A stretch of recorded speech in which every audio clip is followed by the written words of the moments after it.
تعرضت يوتيوبرز لكثير من الانتقادات والتهديدات بالقتل بسبب نشر فيديو على ستوري الانستغرام. شوفوا يا جماعة. مرحبا يا جماعة، كيفكم؟ إن شاء الله تكون تمام. رح أعرفكم عن حالي. أنا براء مصلي من سوريا، عمري 22 سنة.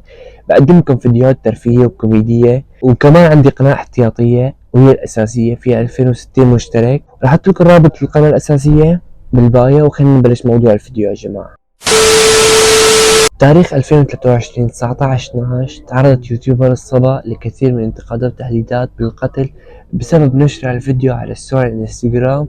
شوفوا يا جماعة. Between Israel and Saudi Arabia will truly create a new Middle East.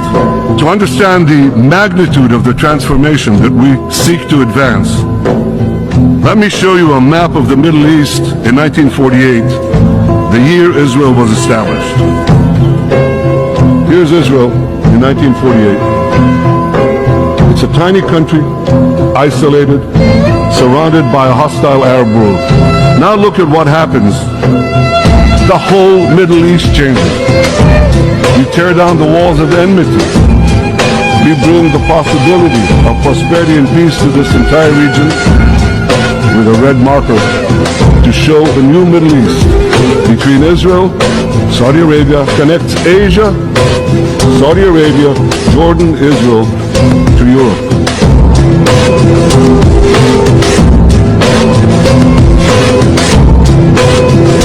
يا جماعة، هي مو قصدها تسيء دولة السعودية، هي عم توضح الاستعمارية اللي بحياته ما بصير يا جماعة.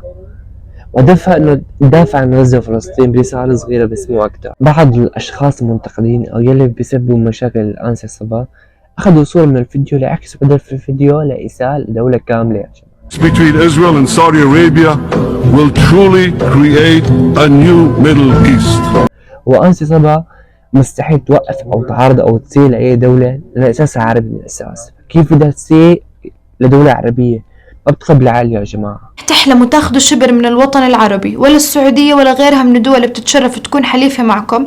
حسبي الله ونعم الوكيل. خليكم بتحلموا فري فلسطين. مرت تهديدات والإساءات نوعا ما تأزمت حالتها، وكان بدها تسافر على السعودية ولغت سفرتها حفاظا على صحتها وإنه ما يصل هالشي يا جماعة. فتأكد منيح إنه أغلبية جمهورك هو سعودي.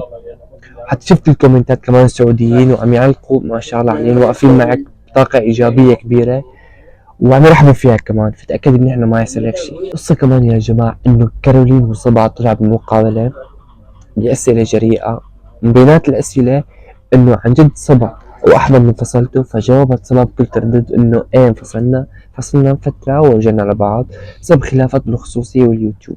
إذا حابين أحكي لكم عن الموضوع بالتفصيل فاكتبوا بالتعليقات يا جماعة، أنزلكم فيديو كامل عن الموضوع. كان الفيديو يا جماعة، وشكرا على مشاهدتكم.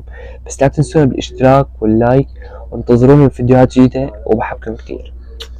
تشاو.